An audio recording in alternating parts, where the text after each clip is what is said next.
ਧੰਨ ਧੰਨ ਸ਼੍ਰੀ ਗੁਰੂ ਨਾਨਕ ਦੇਵ ਜੀ ਮਹਾਰਾਜ ਜਦ ਸੁਮੇਰ ਪਰਬਤ ਦੇ ਉੱਤੇ ਪਹੁੰਚਦੇ ਨੇ ਤਾਂ ਗੋਰਖ ਸਿੱਧ ਨੇ ਭਰਥਰੀ ਨੂੰ ਆਖਿਆ, ਹੁਣ ਜਾ ਕੇ ਤੂੰ ਤਪੇ ਨੂੰ ਇੱਥੇ ਸਾਰੇ ਸਿੱਧਾਂ ਵਿੱਚ ਲੈ ਕੇ ਆ। ਭਰਥਰੀ ਨੇ ਗੁਰੂ ਜੀ ਪਾਸ ਜਾ ਕੇ ਆਦੇਸ਼ ਕਰਕੇ ਬੇਨਤੀ ਕੀਤੀ ਕਿ ਸਾਰੇ ਸਿੱਧ ਤੁਹਾਡੇ ਦਰਸ਼ਨ ਕਰਨਾ ਚਾਹੁੰਦੇ ਹਨ, ਕਿਰਪਾ ਕਰਕੇ ਚਲੋ। ਗੁਰੂ ਜੀ ਨੇ ਕਿਹਾ, ਅਸੀਂ ਆ ਰਹੇ ਹਾਂ, ਤੁਸੀਂ ਜਾ ਕੇ ਸਿੱਧਾਂ ਨੂੰ ਖਬਰ ਦਿਓ। ਇਹ ਸੁਣ ਕੇ ਭਰਥਰੀ ਨੇ ਸਿੱਧਾਂ ਨੂੰ ਜਾ ਕੇ ਦੱਸਿਆ ਕਿ ਮੇਰੇ ਪਿੱਛੇ ਤਪਾ ਜੀ ਵੀ ਆ ਰਹੇ ਹਨ। ਇੰਨੇ ਚਿਰ ਨੂੰ ਗੁਰੂ ਜੀ ਵੀ ਤਤਕਾਲ ਹੀ ਸਿੱਧ ਮੰਡਲੀ ਵਿੱਚ ਗੋਰਖ ਪਾਸ ਚਲੇ ਗਏ। ਗੁਰੂ ਜੀ ਨੇ ਗੋਰਖਨਾਥ ਨੂੰ ਆਦੇਸ਼ ਆਖਿਆ ਅਤੇ ਗੋਰਖ ਨੇ ਵੀ ਅੱਗੋਂ ਆਦੇਸ਼ ਕਰਕੇ ਆਪ ਜੀ ਨੂੰ ਬੜੇ ਸਤਿਕਾਰ ਨਾਲ ਬਿਠਾਇਆ। ਗੋਰਖ ਨੇ ਇਹ ਵਿਚਾਰ ਕਰਕੇ ਕਿ ਜੇਕਰ ਇਹ ਸਾਡੇ ਮਤ ਵਿੱਚ ਆ ਜਾਵੇ ਤਾਂ ਸਾਡੀ ਬਹੁਤ ਮਾਨਤਾ ਵੱਧ ਜਾਏਗੀ, ਭਰਥਰੀ ਨੂੰ ਆਖਿਆ ਕਿ ਇੱਕ ਪਿਆਲਾ ਲਿਆ ਕੇ ਇਹਨਾਂ ਨੂੰ ਪਿਲਾਓ, ਜਿਸ ਨਾਲ ਇਹ ਮਸਤ ਹੋ ਜਾਵੇ ਤੇ ਲਿਵ ਲੱਗ ਜਾਵੇ। ਭਰਥਰੀ ਨੇ ਤਤਕਾਲ ਹੀ ਪਿਆਲਾ ਲਿਆ ਗੁਰੂ ਜੀ ਦੇ ਅੱਗੇ ਆਣ ਰੱਖਿਆ। ਗੁਰੂ ਜੀ ਨੇ ਪੁੱਛਿਆ, ਇਹ ਪਾਣੀ ਤੁਸਾਂ ਕੈਸਾ ਲਿਆਂਦਾ ਹੈ? ਗੋਰਖ ਨੇ ਕਿਹਾ, ਇਸ ਨੂੰ ਪੀ ਕੇ ਲਿਵ ਲਗਾ ਲਵੋ, ਇਸ ਨਾਲ ਸਿਰ ਤੋਂ ਕਾਲ ਟਲ ਜਾਏਗਾ, ਭੁੱਖ ਪਿਆਸ ਦੋਵੇਂ ਮਰ ਜਾਣਗੀਆਂ ਅਤੇ ਚੌਥੇ ਪਦ ਵਿੱਚ ਰੰਗੇ ਜਾਓਗੇ। ਜਦ ਮੇਰੀ ਤੇਰੀ ਭੁੱਲ ਜਾਏਗੀ ਤਾਂ ਰਿੱਧਾਂ ਸਿੱਧਾਂ ਦਾਸੀਆਂ ਹੋ ਜਾਣਗੀਆਂ, ਅਨਹਦ ਧੁਨੀ ਬਹੁਤ ਸੁਣੋਗੇ ਤੇ ਅਮਰ ਹੋ ਜਾਓਗੇ। ਗੁਰੂ ਜੀ ਨੇ ਕਿਹਾ, ਇਹ ਸ਼ਰਾਬ ਤੁਸੀਂ ਕਿਸ ਤਰ੍ਹਾਂ ਕੱਢਦੇ ਹੋ? ਝੰਗਰ ਨੇ ਕਿਹਾ, ਪਹਿਲੀ ਧਰਤੀ ਤੇ ਭੱਠੀ ਬਣਾ ਕੇ ਘੜੇ ਵਿੱਚ ਪਾਣੀ ਤੇ ਸੱਕ ਪਾ ਕੇ ਲਾਹਣ ਤਿਆਰ ਕੀਤੀ, ਫਿਰ ਉਸ ਲਾਹਣ ਹੇਠਾਂ ਅੱਗ ਬਾਲ ਕੇ ਘੜੇ ਨੂੰ ਨਾਲੀ ਲਾ ਕੇ ਸ਼ਰਾਬ ਕੱਢੀ। ਇਸ ਦੇ ਪੀਣ ਨਾਲ ਦੁੱਖਾਂ ਸੁੱਖਾਂ ਵਿੱਚ ਬਦਲ ਜਾਂਦੇ ਹਨ ਅਤੇ ਕਦੇ ਨਾ ਟੁੱਟਣ ਵਾਲੀ ਲਿਵ ਲੱਗ ਜਾਂਦੀ ਹੈ। ਉਹਨਾਂ ਦੀ ਇਹ ਵਾਰਤਾ ਸੁਣ ਕੇ ਗੁਰੂ ਜੀ ਨੇ ਆਪਣੇ ਦਾਸਾਂ ਨੂੰ ਸੁੱਖ ਦੇਣ ਵਾਲੀ ਸ਼ਰਾਬ ਕੱਢਣ ਦੀ ਜੁਗਤੀ ਦੱਸੀ। ਗੁਰੂ ਜੀ ਆਖਦੇ ਹਨ, ਅਸੀਂ ਤੁਹਾਡੀ ਇਸ ਸ਼ਰਾਬ ਦੇ ਮਤਵਾਲੇ ਨਹੀਂ ਹਾਂ ਜੋ ਇਸ ਨੂੰ ਪੀਂਦੇ ਹਨ, ਉਹ ਮਤਵਾਲੇ ਨਹੀਂ ਕਹੇ ਜਾ ਸਕਦੇ। ਸਾਡੀ ਸ਼ਰਾਬ ਗਿਆਨ ਧਿਆਨ ਦੀ ਲਾਹਣ ਵਿੱਚ ਸ਼ੁਭ ਕਰਮਾਂ ਦੇ ਸੱਕ, ਪ੍ਰਭੂ ਭੈ ਦੀ ਭੱਠੀ, ਬ੍ਰਹਮ ਗਿਆਨ ਦੀ ਅਗਨੀ, ਸੁਰਤ ਦੀ ਨਲੀ, ਪ੍ਰੇਮ ਦੇ ਭਾਂਡੇ ਵਿੱਚ ਅੰਤਰਗਤ ਧਾਰ ਚੋ ਰਹੀ ਹੈ। ਦਇਆ ਦੀ ਸਰਾਹੀ ਸ਼ਾਂਤ ਦਾ ਪਿਆਲਾ ਹੈ, ਜਿਹੜਾ ਇਸ ਨੂੰ ਪੀਂਦਾ ਹੈ ਉਹ ਅੱਠੇ ਪਹਿਰ ਇੱਕ ਦੇ ਰੰਗ ਵਿੱਚ ਖੀਵਾ ਰਹਿੰਦਾ ਹੈ। ਗੁਰੂ ਜੀ ਦੇ ਇਹ ਵਿਚਾਰ ਸੁਣ ਕੇ ਸਿੱਧਾਂ ਨੇ ਕਿਹਾ, ਜਿਹੜਾ ਧਨ ਜੋਬਨ ਦੀ ਆਸਾ ਨਾ ਰੱਖੇ, ਪਰਾਈ ਇਸਤਰੀ ਨਾਲ ਅੰਗ ਨਾ ਲਾਵੇ ਅਤੇ ਜੋਗ ਸ਼ਬਦ ਨੂੰ ਅੰਦਰ ਵਸਾਵੇ, ਉਸ ਦੀ ਸੇਵਾ ਸਭ ਕੋਈ ਕਰੇਗਾ। ਇਹ ਵਿਚਾਰ ਜੋਗੀਆਂ ਦੇ ਪਰਬਤ ਭੇਖ ਹਨ। ਈਸ਼ਰ ਸਿੱਧ ਆਖਦਾ ਹੈ, ਗਿਰਹੀ ਭੇਖ ਉਹ ਹੈ ਜਿਹੜਾ ਇੰਦਰੀਆਂ ਦਾ ਦਮਨ ਕਰੇ ਅਤੇ ਜਪ ਤਪ ਦੇ ਸੰਜਮ ਦੀ ਭਿੱਖਿਆ ਮੰਗੇ, ਸਰੀਰ ਨੂੰ ਪੁੰਨਾਂ ਦਾ ਅਸਥਾਨ ਕਰੇ, ਅਰਥਾਤ ਸਰੀਰ ਦੇ ਹੱਥਾਂ ਪੈਰਾਂ ਇੰਦਰੀਆਂ ਨਾਲ ਪੁੰਨ ਦਾਨ ਕਰੇ। ਐਸਾ ਗਿਰਹੀ ਜੋਗੀ ਰੰਗਾਂ ਦੇ ਜਲ ਵਾਂਗੂ ਨਿਰਮਲ ਹੈ। ਗੋਰਖ ਆਖਦਾ ਹੈ, ਆਓ ਧੂਤ ਜੋਗੀ ਉਹ ਹੈ ਜਿਹੜਾ ਹੰਕਾਰ ਨੂੰ ਸਾੜੇ, ਤਪੱਸਿਆ ਤੇ ਸੰਤਾਪ ਦੀ ਭਿੱਖਿਆ ਦਾ ਭੋਜਨ ਕਰੇ, ਆਪਣੇ ਸਰੀਰ ਰੂਪੀ ਸ਼ਹਿਰ ਵਿੱਚ ਹੀ ਮੰਗਣਾ ਕਰੇ। ਐਸਾ ਔਧ ਦਸਮ ਦੁਆਰ ਵਿੱਚ ਚੜ੍ਹਦਾ ਹੈ, ਸਤ ਸਰੂਪ ਪਰਮੇਸ਼ਰ ਦਾ ਕੋਈ ਰੂਪ ਰੇਖ ਨਹੀਂ ਹੈ। ਗੋਪੀ ਚੰਦ ਆਖਦਾ ਹੈ, ਉਦਾਸੀ ਮਤ ਦਾ ਜੋਗੀ ਉਹ ਜਿਹੜਾ ਸੰਸਾਰ ਵੱਲੋਂ ਉਦਾਸੀ ਧਾਰਨ ਕਰਕੇ ਪਰਮਾਤਮਾ ਨੂੰ ਅੰਦਰ ਬਾਹਰ ਵਿਆਪਕ ਜਾਣੇ, ਸੱਤੋ ਗੁਣ ਤੇ ਗਿਆਨ ਦਾ ਮੇਲ ਰੱਖੇ, ਉਸ ਦਾ ਸਰੀਰ ਕਦੇ ਨਾਸ਼ ਨਹੀਂ ਹੁੰਦਾ। ਚਰਪਟ ਸਿੱਧ ਆਖਦਾ ਹੈ, ਪਖੰਡੀ ਜਾਣੇ ਕਿ ਪਾਪਾਂ ਨੂੰ ਖੰਡਣ ਵਾਲਾ ਜੋਗੀਆਂ ਦਾ ਇੱਕ ਭੇਖ ਜੋਗੀ ਉਹ ਹੈ ਜੋ ਸਰੀਰ ਨੂੰ ਧੋਂਦਾ ਇਸ਼ਨਾਨ ਕਰਦਾ ਹੈ, ਦੇਹ ਹੰਗਤਾ ਨੂੰ ਬ੍ਰਹਮ ਅਗਨੀ ਨਾਲ ਸਾੜਦਾ ਹੈ, ਵੀਰਜ ਨੂੰ ਸੁਪਨੇ ਵਿੱਚ ਡਿੱਗਣ ਨਹੀਂ ਦਿੰਦਾ, ਉਸ ਨੂੰ ਨਾ ਵਡੇਪਾ ਅਤੇ ਨਾ ਮੌਤ ਦਾ ਡਰ ਹੁੰਦਾ ਹੈ। ਬੈਰਾਗੀ ਕੌਣ ਹੈ? ਭਰਥਰੀ ਨੇ ਆਖਿਆ, ਬੈਰਾਗੀ ਪਰਮੇਸ਼ਰ ਦਾ ਵਿਰਾਗਵਾਨ ਉਹ ਜਿਹੜਾ ਸੰਸਾਰ ਵੱਲੋਂ ਉਲਟਾ ਕੇ ਬਿਰਤੀ ਨੂੰ ਬ੍ਰਹਮ ਵੱਲ ਲਾਏ, ਦਸਮ ਦੁਆਰ ਵਿੱਚ ਸਵਾਸਾਂ ਨੂੰ ਸਥਿਤ ਰੱਖੇ, ਰਾਤ ਦਿਨ ਇੱਕ ਪ੍ਰਭੂ ਦੇ ਧਿਆਨ ਵਿੱਚ ਰਹੇ, ਉਹ ਬੈਰਾਗੀ ਪਰਮਾਤਮਾ ਰੂਪ ਹੈ। ਸਿੱਧਾਂ ਦੇ 6 ਮਤਾਂ ਦੇ ਵਿਚਾਰ ਸੁਣ ਕੇ ਗੁਰੂ ਜੀ ਨੇ ਉਹਨਾਂ ਪ੍ਰਤੀ ਆਪਣੇ ਵਿਚਾਰਾਂ ਦਾ ਪ੍ਰਤੀਕ ਇੱਕ ਸ਼ਬਦ ਦੇ ਉਚਾਰਨ ਕੀਤਾ, ਜਿਸ ਦਾ ਅਰਥ ਸੀ ਕਿ ਗੁਰੂ ਜੀ ਆਖਦੇ ਹਨ, ਮਨ ਦਾ ਮੰਦਾ ਸੁਭਾਵ ਕਿਸ ਤਰ੍ਹਾਂ ਮਰਦਾ ਹੈ ਅਤੇ ਜਿਉਂਦਾ ਕਿਹੜੀ ਜੁਗਤੀ ਕਰਕੇ ਹੈ। ਕੰਨ ਪੜਾ ਕੇ ਕੀ ਭੋਜਨ ਖਾਈਦਾ ਹੈ, ਭਾਵ ਐਸੇ ਭੋਜਨ ਦਾ ਕੋਈ ਲਾਭ ਨਹੀਂ ਹੈ। ਸੰਸਾਰ ਹੋਂਦ ਤੇ ਅਨਹੋਂਦ ਸਮੇਂ ਇੱਕੋ ਨਾਮ ਸੀ। ਉਹ ਕਿਹੜਾ ਸ਼ਬਦ ਹੈ ਜਿਸ ਨਾਲ ਮਨ ਸਥਿਤ ਹੁੰਦਾ ਹੈ? ਦੁੱਖ ਸੁੱਖ ਨੂੰ ਜੇ ਇੱਕ ਸਮਾਨ ਜਾਣੇ ਤਾਂ ਤੁਹਾਨੂੰ ਗੁਰੂ ਕੌਣ ਕਹੇਗਾ? ਉੱਪਰ ਦੱਸੇ ਹੋਏ 6 ਵਰਤਾਰੇ ਜਿਹੜਾ ਤੁਹਾਡਾ ਚੇਲਾ ਬਣ ਕੇ ਧਾਰਨ ਕਰਦਾ ਹੈ ਉਹ ਨਾ ਸੰਸਾਰੀ ਹੈ, ਨਾ ਸਹੀ ਅਰਥਾਂ ਵਿੱਚ ਅਤੀਤ ਹੈ। ਜੋ ਨਿਰੰਕਾਰ ਵਿੱਚ ਲਿਵ ਲਾਈ ਰੱਖਦਾ ਹੈ ਫਿਰ ਉਹੀ ਭਿੱਖਿਆ ਮੰਗਣ ਕਿਉਂ ਜਾਵੇ, ਭਾਵ ਉਸ ਨੂੰ ਭਿੱਖਿਆ ਮੰਗਣ ਨਹੀਂ ਜਾਣਾ ਚਾਹੀਦਾ। ਗੁਰੂ ਜੀ ਆਖਦੇ ਹਨ, ਸਤ ਸਰੂਪ ਪਰਮਾਤਮਾ ਰੂਪ ਰੇਖ ਤੋਂ ਰਹਿਤ ਹੈ। ਗੁਰੂ ਜੀ ਦੇ ਇਹ ਵਿਚਾਰ ਸੁਣ ਕੇ ਸਿੱਧਾ ਨੇ ਸਮਝ ਲਿਆ ਕਿ ਇਸ ਚਰਚਾ ਵਿੱਚ ਸਾਡੇ ਪਾਸੋਂ ਹਾਰ ਨਹੀਂ ਸਕਦੇ। ਗੋਪੀ ਚੰਦ, ਘੁੱਗੂਨਾਥ, ਭਰਥਰੀ, ਮੰਗਲਨਾਥ ਅਤੇ ਚੰਬਾਨਾਥ। ਸਿੱਧਾ ਨੇ ਗੁਰੂ ਜੀ ਨੂੰ ਆਖਿਆ, ਆਪ ਮੁਕਤੀ ਦਾਤਾ ਪਰਮੇਸ਼ਰ ਅਵਤਾਰ ਹੋ। ਸਾਨੂੰ ਦਰਸ਼ਨ ਦੇ ਕੇ ਆਪ ਜੀ ਨੇ ਨਿਹਾਲ ਕੀਤਾ ਹੈ। ਇਹਨਾਂ ਸ਼ਰਧਾਵਾਨ ਸਿੱਧਾਂ ਦੀਆਂ ਪ੍ਰੇਮਮਈ ਗੱਲਾਂ ਸੁਣ ਕੇ ਕਈ ਸਿੱਧ ਪ੍ਰਸੰਨ ਹੋਏ ਅਤੇ ਕਈ ਕ੍ਰੋਧ ਕਰਕੇ ਬੋਲੇ, ਅਸੀਂ ਤੇਰੀ ਸ਼ਕਤੀ ਵੇਖਦੇ ਹਾਂ, ਤੂੰ ਬੜੀਆਂ ਉੱਚੀਆਂ ਗੱਲਾਂ ਕਰਕੇ ਦੱਸ ਰਿਹਾ ਹੈ। ਇਸ ਤਰ੍ਹਾਂ ਆਖ ਕੇ ਭੰਗਰ, ਸੁਰਤ ਸਿੱਧ, ਝੰਗਰ, ਨਿਰਤ ਸਿੱਧ, ਲੰਗਰ, ਕਣਕ ਅਤੇ ਸ਼ੰਭੂਨਾਥ ਆਦਿਕ ਹੰਕਾਰੀ ਸਿੱਧ ਆਪੋ ਆਪਣੀ ਸ਼ਕਤੀ ਵਿਖਾਉਣ ਲੱਗੇ। ਕਿਸੇ ਨੇ ਮ੍ਰਿਗਸ਼ਾਲਾ ਆਕਾਸ਼ ਵਿੱਚ ਉਡਾਇਆ, ਕਿਸੇ ਨੇ ਆਪਣੀ ਬੈਰਾਗਨ ਨੂੰ ਭਜਾਇਆ, ਕਿਸੇ ਨੇ ਮੁੰਦਰਾਂ ਤੇ ਕਿਸੇ ਨੇ ਠੂਠਾ ਹੀ ਹਵਾ 'ਚ ਉਡਾਇਆ। ਇਸ ਤਰ੍ਹਾਂ ਆਪਣਾ ਸਭ ਕੁਝ ਸਿੱਧਾਂ ਨੇ ਆਕਾਸ਼ ਵਿੱਚ ਉਡਾ ਦਿੱਤਾ। ਜਿਤਨੀ ਕਿਸੇ ਪਾਸ ਸ਼ਕਤੀ ਸੀ ਉਹ ਸਭ ਵਿਖਾ ਦਿੱਤੀ। ਗੁਰੂ ਜੀ ਚੁੱਪ ਕਰਕੇ ਤਮਾਸ਼ੇ ਵੇਖਦੇ ਰਹੇ। ਸਿੱਧਾਂ ਨੇ ਸਮਝਿਆ ਕਿ ਹੁਣ ਇਹ ਸਾਡੇ ਪਾਸੋਂ ਡਰ ਗਿਆ ਹੈ।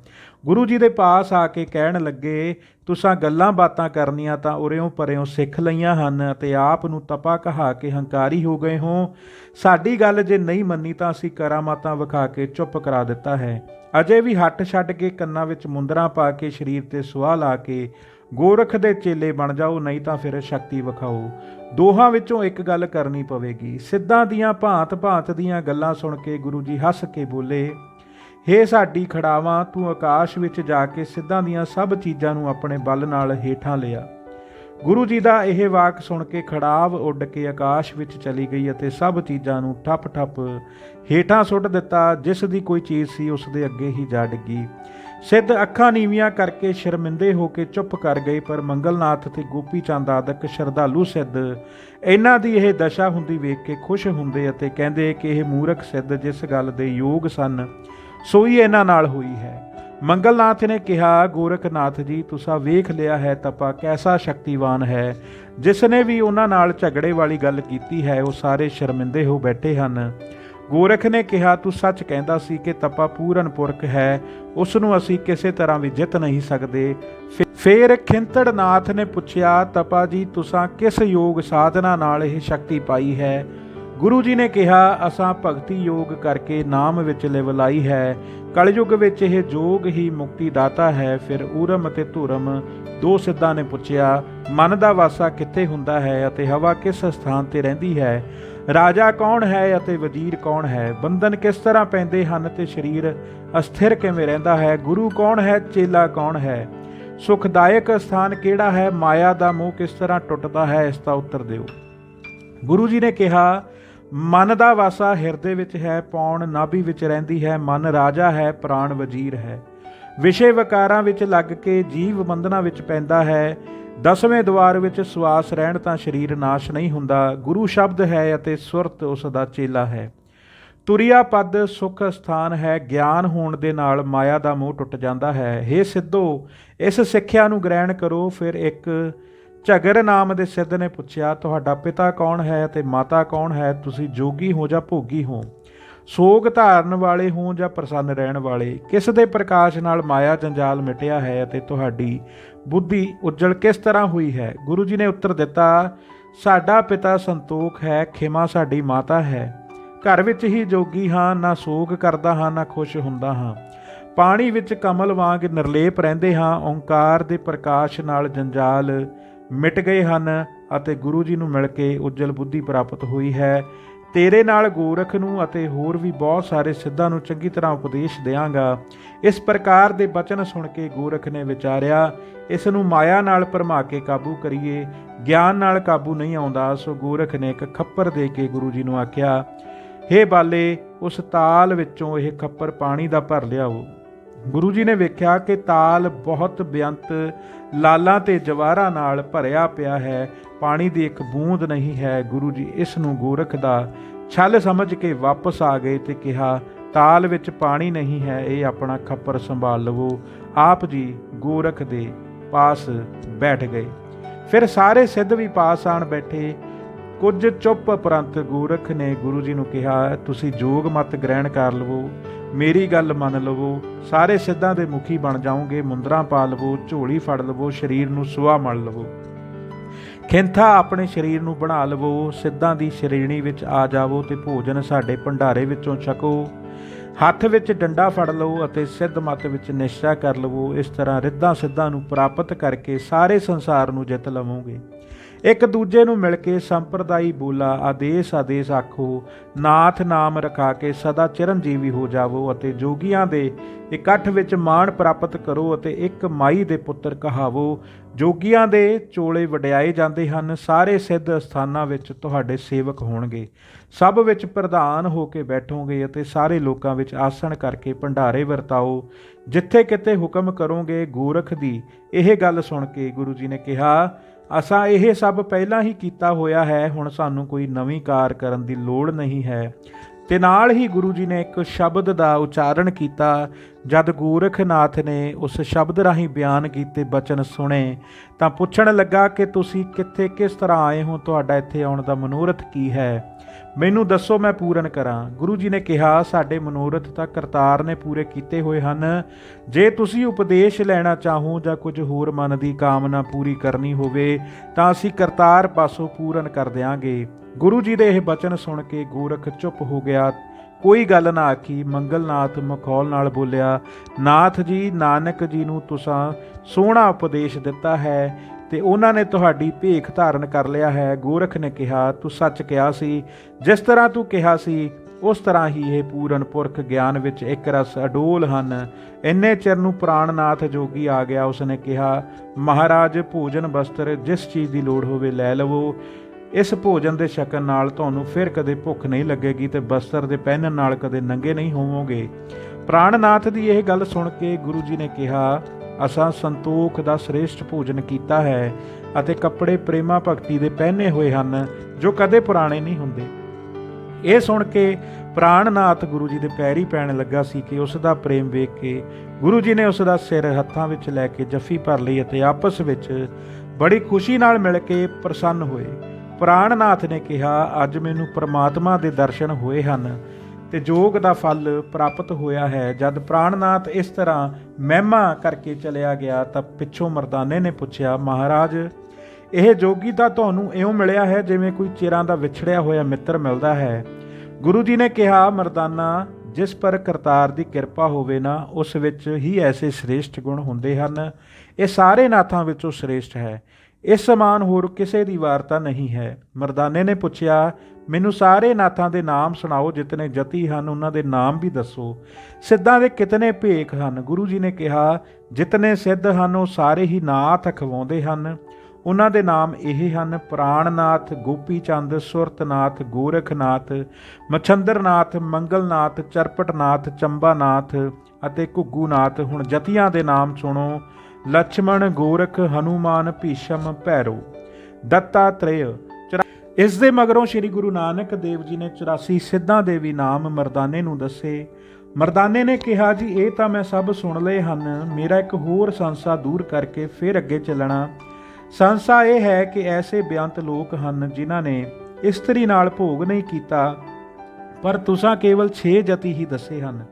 ਗੁਰੂ ਜੀ ਨੇ ਕਿਹਾ, ਮਰਦਾਨਾ, ਜਤੀ ਉਹ ਨਹੀਂ ਹੁੰਦੇ ਜੋ ਤੂੰ ਵਿਚਾਰਦਾ ਹੈ। ਜਤੀ ਉਹ ਹੁੰਦਾ ਹੈ ਜਿਹੜਾ ਕਿਸੇ ਇੰਦਰੇ ਤੋਂ ਵੀ ਵੀਰਜ ਨਾ ਨਿਕਲਣ ਦੇਵੇ। ਜੈਸਾ ਕਿ ਅੱਖਾਂ ਨਾਲ ਵੇਖ ਕੇ ਇਸਤਰੀ ਦੇ ਰੂਪ ਤੇ ਮੋਹਿਤ ਹੋਣਾ, ਇਸ ਤੇ ਵੀਰਜ ਅੱਖਾਂ ਰਾਹੀਂ ਜਾਂਦਾ ਹੈ। ਕੰਨਾਂ ਨਾਲ ਇਸਤਰੀ ਪ੍ਰੇਮ ਦੀਆਂ ਗੱਲਾਂ ਸੁਣ ਕੇ ਵੀਰਜ ਕੰਨਾਂ ਰਾਹੀਂ ਜਾਂਦਾ ਹੈ। ਮੂੰਹ ਤੋਂ ਇਸਤਰੀ ਪ੍ਰੇਮ ਦੀਆਂ ਗੱਲਾਂ ਕਰਕੇ ਅੰਗ ਨਾਲ ਅੰਗ ਲਾ ਕੇ ਵੀਰਜ ਜਾਂਦਾ ਹੈ। ਇਸ ਤਰ੍ਹਾਂ 8 ਪ੍ਰਕਾਰ ਦਾ ਭੋਗ ਹੁੰਦਾ ਹੈ ਜਿਸ ਨਾਲ ਵੀਰਜਪਾਤ ਹੁੰਦਾ ਹੈ। ਪੂਰਨ ਜਤੀ ਉਹੀ ਹੈ ਜਿਹੜਾ ਇਹਨਾਂ ਸਾਰੇ ਅੰਗਾਂ ਤੋਂ ਵੀਰਜ ਨੂੰ ਨਾ ਨਿਕਲਣ ਦੇਵੇ।